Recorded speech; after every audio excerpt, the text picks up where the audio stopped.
Fitz and Simmons find themselves in a game that could lead to their execution, guillotine style. Meanwhile, Sarge is back on Earth, ready to say to everybody that he told them so. Stay tuned for this week's recap of Agents of S.H.I.E.L.D. You're tuned in to AfterBuzz TV, the ESPN of TV talk. Now, let the buzz begin. Hey everybody, I am Rachel Goodman here with this week's Agents of S.H.I.E.L.D. Season 6, Episode 7, Toldja. So, we all know where we're going with that and Sarge, but let's start at the beginning. Before we get there though, and we go through all of our content for this week, stay tuned near the very end. We're going to talk about a little bit of news. We're going to talk about one really crazy whoa moment that had me kind of sitting here going, whoa, and then we're going to get to predictions at the very end. I'd love to hear all of your thoughts too, so please, if you are in the live chat right now, I will be reading your comments. It's just me today, so the more comments, the merrier, and I will just keep reading them as I go along. So we were talking in the chat before the show started today, and we had Haywood Wong, who actually, big shout out to Haywood because they follow me on YNR as well when I do the YNR recap show, and Haywood said, "Hey Rach, Fitz blaming Enoch for everything was one of their favorite moments," and then Ivan Soto, favorite part was Mac dressing down Sarge. Yeah, that was really interesting too. And then Chris Mo says, it looks like Fitz and Gemma might be back on Earth next episode if nothing goes wrong. Yeah, it looks like it, but as we saw in the preview, we don't really know yet. All we know is that Deke is back, and it's going to be for a fun ride, especially now that we know that Deke was not told about Fitz's death, the other Fitz in the paradox. We have a lot of people in the chat right now, so hello to Star Drew, Just Juju's here, Chris Mo, Ghost8386, Ivan Sodu, Haywood Wong. We have Hubby Joe. And let me make sure I did not miss anybody. I'm just scrolling down here. Yes. Haley Hoosby, I am sorry if I said your name wrong. And then we have Renji90998 and Jenna James. So keep the comments coming in, guys. Let's jump right in and talk about my favorite couple ever, Fitz and Simmons. We did get a good dose of them this episode. Not the full episode, of course, because we did get a lot of things happening back on Earth. We will get there after this. But first, we start in Kitson City. We have Fitz and Simmons arriving as Fitz is finishing his statement from last episode. I thought that was perfect timing. I love how they set that up. But literally, we ended last episode with him saying, what the bloody hell, when he found out that he was a grandfather from Gemma. He's finishing that sentence as we see them travel with this device and Enoch to Kitson City, and they're really confused. They're like, okay, what's going on? Why are we here? And that's when Enoch decides to inform them that the reason why they're at Kitson City is because he really has no idea how to use this device. And he stole it, I guess. That was his first time using it, and where it literally brought them back to the last place where Fitz had been taken from. So that's how they ended up in Kitson. And it was kind of funny and very interesting to watch Gemma, who has, she's still in this place with Fitz where it seems like she maybe just hasn't had the time to explain everything to him yet, since literally we saw them go from the machine to transporting with Enoch, and now we're back in Kitson City. She has not even gotten the chance to tell him what her experience was like last time she was in Kitson City, and barely remembering it based on the fact that she was on, some kind of drug, for lack of a better explanation for it, after eating those toffees. And Fitz is just very confused. He has no idea what's going on and why Gemma keeps kind of making passing comments about it seeming, Kitson City seeming less dingy the last time she was there. Fitz is just like, is there something you're not telling me? So they're just trying to play it low. They're like, all right, well, we'll get this device back and we'll transport somewhere else. But of course, some random dude in Kitson City He looked like some kind of punk kid, literally got the device, and before they have a chance to stop him, the guy is gone. So Fitz and Simmons and Enoch are now stranded in a place where they are going to be in big trouble if anyone catches them, since their experience the last time there did not go so well. So they kind of just try to play it off like, all right, we're just going to act like we're enthused gamblers. And yeah, Gemma's not really having that. At this point, they really just want to get home. And Gemma, she's been traveling a year. She just is not feeling this anymore. Billie Jean Girl 24 says Simmons liked that place better when she was tripping on drugs. Yeah. Chris Moe, I guess they did not think Deke would care about Fitz since he's doing his own thing. Yeah, that was a really sad scene for me to watch. And this is kind of jumping ahead a little, but let's go ahead and get there now with Deke going. Deke was trying to talk to Daisy, and Daisy pretty much basically did not seem so enthused about talking to him, and then told him about Fitz. And then he rushes off and talks to Mac about it, and Mac doesn't really have a good explanation for why they didn't tell him. And it ends in a positive light with Mac saying, well, if we do send a Zephyr out, or ship out to get Fitz, you will be part of that team. But it was really sad watching Deke feel so out of the loop when he's the one who did so much. As Tehran said a couple episodes ago when he was making the case for Deke is pretty disrespected considering everything that he's done. Ivan Soto, I want a scene of Gemma giving Fitz his wedding ring. That would be amazing. Malachi says Gemma wants another toffee. I was really concerned too when the toffees came back into it. What ends up happening with Fitz and Simmons is that they're stranded. They are then found by some guards and they are taken, and they get to talk to Mr. Kitson himself. The interesting thing though is that I assumed that Mr. Kitson was going to look like Biff from Back to the Future, as in the portrait of Mr. Kitson that we keep seeing. I don't know if they did this on purpose. I'm assuming they did, but it literally, it reminds me of Biff from Back to the Future in Back to the Future 2, where we see Biff of the future. And when we actually see Mr. Kitson, we find out that he's the grandson of he is a Kitson, but he's not the original Kitson. He's not the one that we're looking at in this portrait. And he tries to make his grandfather seem like a very hardworking, personable man. And it was interesting how Fitz and Simmons reacted to that. Like, yeah, okay, no. But it was also funny because the way that Mr. Kitson, the grandson, was talking about his grandfather, he's like, yes, he came here with nothing but 10 slaves. And like, as if that should have made him sound like a very honorable, hardworking guy. But it absolutely made this guy sound like a jerk.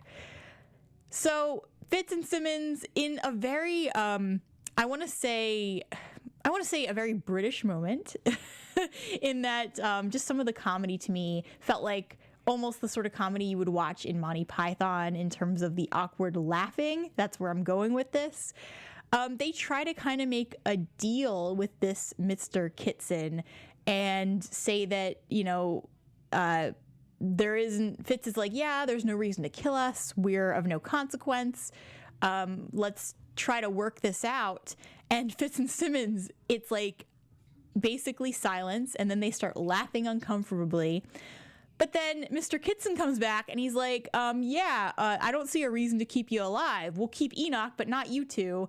And then it's everybody else's turn to laugh, including Mr. Kitson. And it was interesting how they did this because we saw that scene, they didn't drag it out, and then we instantly cut to seeing Fitzsimmons. Each of them, there are 3 different people. There's some random third dude. I think we had seen him once before. He looked like the guy who had actually come up and episodes ago when we saw Fitz with Enoch. The guy who was in a guillotine on like the 3rd guillotine next to them, he looked like the one who had figured out that Enoch was not good at playing poker because he could be easily fooled. I'm not 100% sure if it's the same guy. It just kind of looked like him. I don't think it really matters. but the three of them are in, literally each of them have a guillotine. And it was hilarious because Gemma, we cut back to this, and Gemma's like, after everything, this can't be how it ends. And of course, it's not going to be how it ends. I did not think that for a minute, that Fitz and Simmons, who traveled the galaxy to find Fitz, and after everything they have been through with the framework, with being dropped at the bottom of the ocean, I did not think for a split second that this was going to be their drop these things at them and that somehow they're going to be saved. So we kind of were there, but then Kitson drops another bomb in our lap, and it's not just that he's going to kill them by guillotine, but naturally he's going to make a game out of it, because why not? He's a gaming man. He has all three of them basically have to fight for their life. And so it's like this tug of war weight situation where they have to hold this blade up, and if they don't, they die. So, all right, we're kind of watching this. Meanwhile, there's some woman named, we don't know her name yet. There's a redheaded woman who we later find out her name is S.H.I.E.L.D. And we saw her was at the bar. We saw her kind of like walking around. She sees Fitz and Simmons. It's announced that they are Terras from Earth. And it's literally just one of those things where she sees them, and we know that for whatever reason she wants them. We just don't know what the reason is yet. And that's how lucky Fitz and Simmons, that's how they're saved here, is by S.H.I.E.L.D., who tells Kitson that she's taking them, and that's that. And they make out some kind of deal, and Kitson uses a device that electrifies the third random guy, and he drops the blade and he's dead. And that's it. The game's over. Fitz and Simmons have won. But what they have won, we're not sure yet, because it's been too many situations where they have ended up, where the team in general, not just Fitz and Simmons, but in S.H.I.E.L.D. in general, too many times where you are saved by a person and it ends up being you're going to be in an even worse circumstance than you were in before. So yeah, I was not sure if S.H.I.E.L.D. was going to be friend or foe and how to treat ending up in this circumstance with her. But as it turns out, S.H.I.E.L.D. doesn't seem too bad. Of all of the random people that could have needed them, she ends up saying that she is going back to Earth, and that she wants them to come as, she's looking for an artifact. And we don't know what that artifact is, just that she needs to go to Earth, and she needs two people from Earth to help her. And that's kind of where we end it. And of course, we had a little bit of a goodbye with Enoch, but I'm going to check in with the chat first before we get to that final moment with Fitz and Simmons and Enoch. Jenna James, finally, we see Deke. Where are Piper and Davis? Enoch's departure reminds me a lot of Spy's Goodbye a lot. The departure is the only true part that stood out to me, although there were a bit of other stuff which I had recently remembered. It also reminds me of Captain Marvel. Looking back at it, really hope he returns. Is Daisy going to be to Mac become like a Maria Hill? Or yeah, Maria Hill is to Nick Fury. Ivan Soto, Enoch, I do not know what I am feeling. LOL. Jenna James, by the whole appointment speech, did Benson already leave to find the monolith information? Is Deke going to finally join S.H.I.E.L.D.? And then we have another comment from from Ivan Soto. Fitzsimmons returns to Earth in Collision Part 2. Yeah, that would make sense too, because here's the thing. Right now, we know that Fitz and Simmons are required, because this woman is sparing their lives, they are required to help her. I would gather from the preview, we saw that it is related to monoliths somehow, at least the way they teased it. I would gather that they are not going to join the rest of the agents at S.H.I.E.L.D. next episode, like Ivan said, just because if they were, they're going to be bound by S.H.I.E.L.D. For probably an episode. That would be my guess. And I would hope that whatever item she's looking for is somehow related to Sarge. It almost sounds like it's going to be, whenever I hear monoliths now, I either think of interdimensional travel or I think of time travel. And so I am wondering if time travel is going to be an element that's involved in the season finale. In our news segment at the end, we're going to touch on that a little bit, because one of the cast members mentioned specifically something important about this episode, but we'll get there after we run through our segments, so stay tuned for that, certainly. Even Ivan Soto, the monoliths are destroyed, so are Fitz and Gemma going to play her? Good question. We don't know yet. And officially, we don't know what they're looking for, just what the previews showed they were looking for, which could be a tease and could be misleading. Who knows? Before we finish up with Fitz and Simmons and get to that goodbye with Enoch, I just want to thank everybody in the chat today for being here live and for contributing and being amazing co-hosts. We could not do this without you guys. You definitely are what makes us the ESPN of TV talk. I love that you guys are always here, and I would love if you guys could like and follow and rate us and comment, just because everything you guys say and do definitely helps us improve and helps us know that of the things that we are doing that is working. So we would love to see your support and anything, liking, following, subscribing. We have a ton of different shows that we cover at AfterBuzz and a ton of different genres.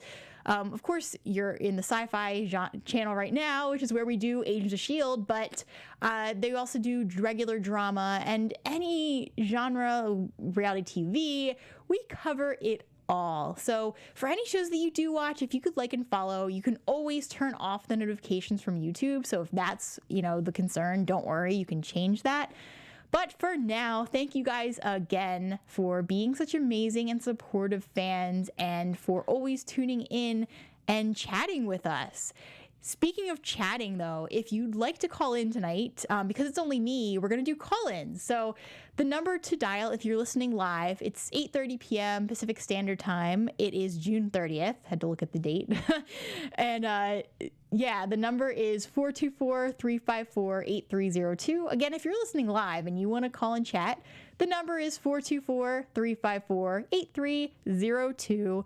Let's go from that to touching on that goodbye with Enoch, because we did have some kind of like sweet moments there, as Ivan was mentioning about Enoch.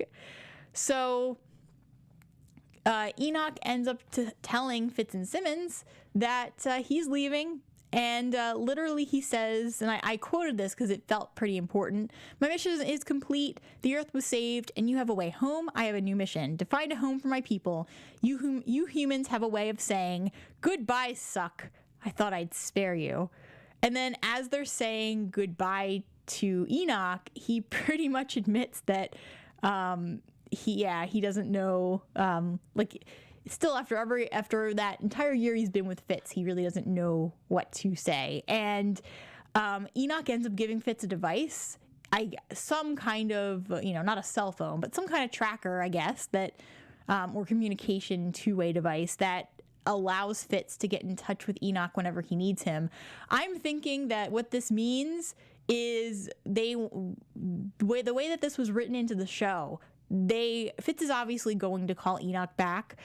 I don't know that it will be this season, but I think the whole goal here was to call out the fact that we're probably going to see Enoch again. There will come a day when Fitz or Simmons decide that they need to make that call and pull him back. But for now, Enoch is trying to save his people and do what he can, which I thought was interesting. And at this point, maybe they don't really need Enoch anymore. And finally, Fitz and Simmons will get some alone time. Nice way to look at that. We have Jenna James with a couple of comments here. Definitely one of the best of the season. I also agree that Inescapable was the best episode of the season so far and is my absolute favorite. Sad to see Enoch leave the show, but love the setup that he can return. Possibly Fitz uses the pager in season 7. Yeah, that's exactly what I was saying, so I agree with you there. Looking forward to seeing more of S.H.I.E.L.D. and learning what her true goals really are and seeing how she interacts with S.H.I.E.L.D. and Sarge. Yeah, I would imagine if they set this up the right way, then whatever she is looking for is somehow going to tie into Sarge. That is my ultimate guess. Sarge and the strike and just everything going on with what's happening on Earth right now. It would make the most logical sense that it would be connected. And if it isn't, I wonder if this is setting it up for season 7. Now, let's go ahead and jump into everything happening back on Earth. Speaking of Sarge and this connecting to what's happening on Earth. We start with May. We know that last episode she had been bringing in the Sarge and Butterfly Girl. I am officially calling her that because I think that name is more appropriate. And so she officially is bringing them in. We had a lot of moments with her between everything going on with see, I keep calling him Coulson. In my notes, I had to correct myself. Sarge. I mean Sarge. We had a lot of moments with Sarge. Daisy couldn't even handle it. She saw Sarge, aka not Coulson, and literally was like, yep, nope, goodbye, see ya. I'm not handling this. I've had enough. And she literally walked out. So we have all that. We have, like, Sarge was getting a lot of looks. I had previously thought from the last episode that the reason they did this, based on the teaser, was that they were going to have Sarge pretend to be Coulson and jump up and take over S.H.I.E.L.D. But that is not what happened here. Sarge pretty much just sat back and watched because he knew what was going to happen, because we had an incident with the strike and everything going on there and where they were pulled in, and Sarge knew what was going to happen. Meanwhile, with Yako, he can breathe fire and shoot fire, and I kind of had a guess when we saw him with Yo-Yo and he was refusing to take the medicine, and Sarge did not want him to take... It's not that Sarge didn't want him to take the medicine, but Sarge acted very cold about it when Mac tried to, like, get leverage with Sarge by saying, we'll treat your man if you are willing to cooperate with us. And I knew that something was going on, especially because Butterfly Girl kept saying, oh, it's okay, Yako. It burns, but it will be okay. That was a dead giveaway that whatever was happening to Yako wasn't actually because he was sick, but because he was transforming into something else. So yeah, we find out when Agent Khan goes to check on Yako, and literally, I didn't think Khan was going to die because I assumed that connection with Captain Marvel is going to keep him around for a little bit until we kind of find out more about the connection and what's going on with him. But literally, Yako, that was kind of the escape plan, was that Yako was going to burn down the door, come and grab the other two, and they were going to go, and that was going to be it. But that did not happen. Instead, what happened was there were Yo-Yo and May went to go grab the two Shrike and bring them back in, presumably after they were captured in Iowa, brought onto the Zephyr, put into a containment unit. But things did not go as planned. Pretty much as they were in the containment unit, the two beings touched each other, and literally as soon as they touched, it went from they started shaking and they started killing agents. And Sarge is talking to Mac, and he's like, yep, pretty much everybody's gonna die, and I know how to fix it, but I'm not gonna tell you unless you agree to my terms. Which put Mac in a really bad position because there was already tension. Daisy called Mac out on still having feelings for Yo-Yo, and Yo-Yo was the one on that Zephyr. So Mac eventually does agree to Sarge's terms, which is that he will let them go and give Sarge and team, Sarge and Co, we'll call them, the truck back. Mac agrees to the terms, and the information that Sarge gives him is that the Shrike do not survive in super cold conditions. So that is how Yo-Yo and May handle the situation, by freezing them out. More like Yo-Yo, because she's in the back dealing with it. And they do come to some kind of, conclusion with that. They do survive. But the problem is, Sarge says that something known as the Maker is coming. And that's when they're really going to be in trouble, when the Maker comes, because they have not seen the worst of it yet. And that kind of brings us to the conclusion of the episode. Now we're wondering what the Maker is, obviously they're related to this spread, but we don't know what the Maker is going to bring exactly. we have a couple of comments here, and then after the comments, we're going to move into our news and then get to the predictions. So Ghost8386 says, my favorite AOS villains are Ward, Hive, Ada, Ophelia, the Doctor, aka Evil Fitz, and Cassius. Yeah, I would have to say that Fritz, aka the Doctor, is my favorite, and Ward's my second favorite. I love when you have that double agent situation going on, or like in a case with Fitz where you know that person's really good, but in these circumstances they are not good. Ivan Soto, Sarge said he'd be in charge, and he was right. Every agent looking at him gave me chills. Yeah, and Sarge didn't have to do really anything. That's the whole point, is that he used his knowledge to his advantage and played things a certain way because he knew what the outcome was going to be before it actually happened. So the big news that I wanted to bring up for our news segment has to do... we'll wait for the... So, we had Elizabeth Henstridge, and she basically went with the press to say that this particular episode is a turning point. She did not say why it was a turning point or what's happening, only that it is a turning point and that we should pay attention. And most specifically, she said at the end of season 6, we should definitely watch for the last 5 minutes, because we are going to be blown away by a crazy cliffhanger that is on the way to set us up for season 7. So that is our news. Now we are going to get into our whoa moment. Hold up. And that is a beautiful sound clip for the whoa moment. Okay, so earlier on in the episode, I asked you for your whoa moments. So if you have them, please feel free to let me know. I still have time to read them. For now, I'm going to say that my whoa moments, I had many, but the biggest one was when we saw the two Shrike in the containment unit, and they touched each other, and they started shaking and shrieking, and yeah, I was like, whoa, what is going on? I would say honorable mention, and this is a whoa, but like for a different way. Honorable mention is definitely with Fitz completing his thought from last episode to this one when they first arrive on Kitson, just because I was like, whoa, that is a cool way to handle that particular piece of information that Gemma dropped in his lap. So those are kind of my whoa and runner-up whoa. And let's see, we have some more comments. Ivan Soto says, whoa moment, Sarge saying Toldja. Well, we knew that had to happen, just because the episode name, there's no reason that they would have just named it Toldja unless Sarge was all about the Toldja.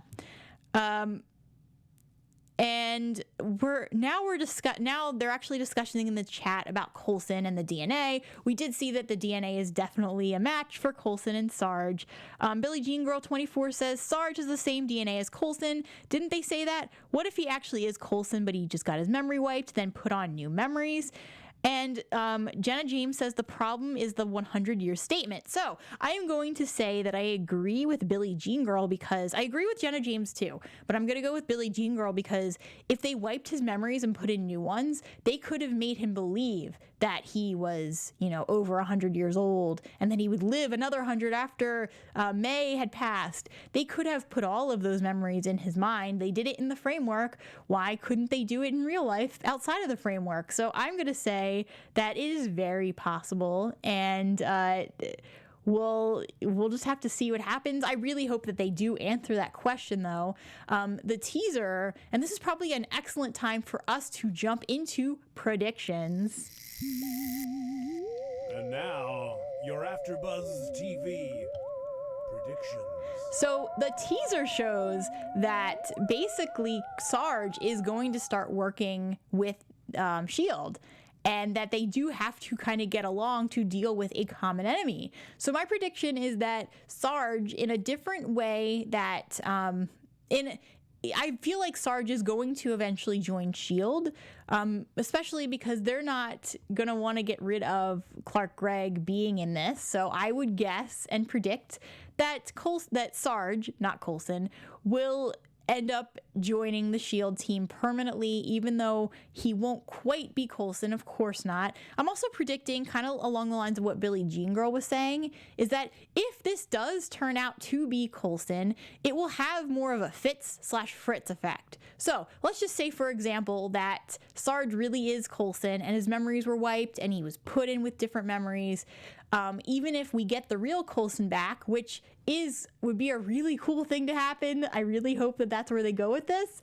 If Sarge does turn out to be real Coulson and he gets his memories back, my prediction is that it will be like a Fitz/Fritz situation where Sarge/Coulson always has this other person living inside of him who is not the greatest.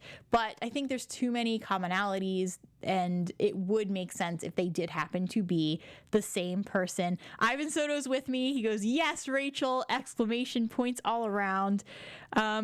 Ivan also says, "Rachel, did you notice they talked about Sarge's real name? I wonder what it is." Yeah, I think it was Mac who said, "That's not your real name, is it?" I believe it was Mac. If I am wrong, please let me know. And he didn't get into it. He honestly didn't disagree with them either. And that's the thing with Sarge. I'm sorry, not Coulson. That's the thing with Sarge, is that he does more by not saying anything. So I'm really excited to see what happens if it is revealed that he is actually Coulson. I also think that we're kind of like what a couple of us were saying in the chat. We will probably see Fitz and Simmons back, maybe not this episode, but back with the team the following episode. And I'm predicting that whatever they are looking for, let's presume it's the monoliths or, that's the artifact. I am guessing that it is going to tie in with everything going on with the Maker and the reason why the Maker is doing what it's doing. Let me see if there's any final comments before we wrap up for the day. AfterBuzz TV Sci-Fi says, shout out to #Hubby Joe. Hubby Joe, Ghost Rider comes back and gives Sarge Coulson's memories. Aha, that would be interesting. And then Chris Mo says, I kind of don't want Sarge to be the real Coulson because it kind of gets makes his death meaningless. Renji 90998 says Sarge could be a clone. The question is who created him. And then we'll end with Jenna James. I would say that if we see Balgod in episode 8, it will be in the Stinger. I agree that Sarge has an ulterior motive that we don't know yet, and I would describe his character as a bad guy with some good motivations. Yeah, and that could definitely be the case. We will have to see where they go with it. I am loving the mystery, but thank you all for tuning in. My name is Rachel Goodman. You can find me on Twitter at Rachel Goodman or on Instagram at Rachel Radner Author, where I do all my writing posts. You can also find me on Facebook on my readers group, facebook.com/groups/Rachel Radner. Until next week, have a wonderful week and happy 4th of July, everybody. Our founder, Kevin Undergaro, and me, Maria Menounos, would like to thank you for tuning in to AfterBuzz TV. Remember, we're not just the first, we're the biggest in the world, and we're the only destination for all your favorite TV shows. Whatever you crave, we've got it. So go to AfterBuzzTV.com and check out our lineup. Buzz you later. The views expressed herein are those of the hosts only and do not necessarily reflect the views of AfterBuzz TV or its owners or principals.